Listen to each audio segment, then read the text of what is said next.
করতে। হ্যাঁ, আমার আর ঘুম আর রইল না। তাই দেখি মনে হচ্ছে তো মানুষজন চলে এসছে মনে হচ্ছে। তা যাই বিচারটা সেরেই আসি। তা বলছি যে বাবু সবাই কি চলে এসছে? কি করে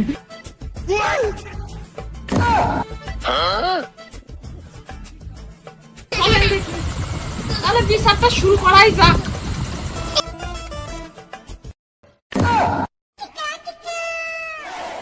ও মঞ্জুকা, তো তাহলে বিচারটা শুরু করাই যাক নাকি? হ্যাঁ, বলছি যে যার জন্য এত পথ এত কষ্ট করে আসা, সেই দাসী কি এসেছে?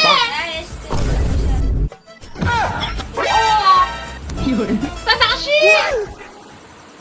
তোমার কি অভিযোগ আছে? তুমি শুরু করো দেখি।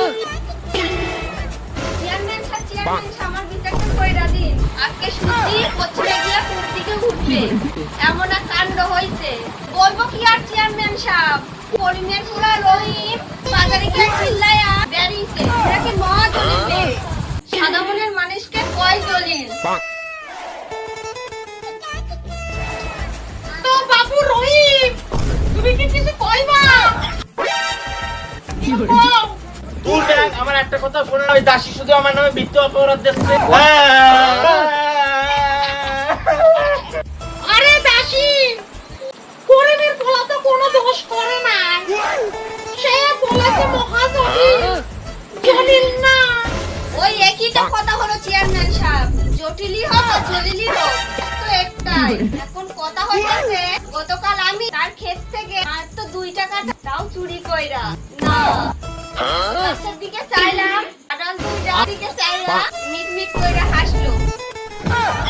ভাবেন চেয়ারম্যান সাহেব, কাঁঠাল যদি নিজে থেকেই হাসে, আমি তার কাছে ফেলে রেখে চলে আসবো? আমি তো আশীর্বাদের জন্য কাঁঠাল দুটো তুলে রেখেছি, এতে আমার অপরাধটা কই?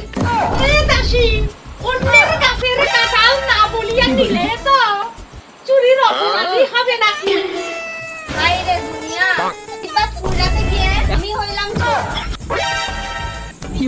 তাহলে শোনেন চেয়ারম্যান সাহেব, আমি সিদ্ধান্ত নিয়ে নিয়েছি, আগামীকাল থেকে আমি আর ভালো মানুষ থাকবো না। তুমি গাছে বাকি 5টা কাঁঠালো না দেখা লইয়া যাবো।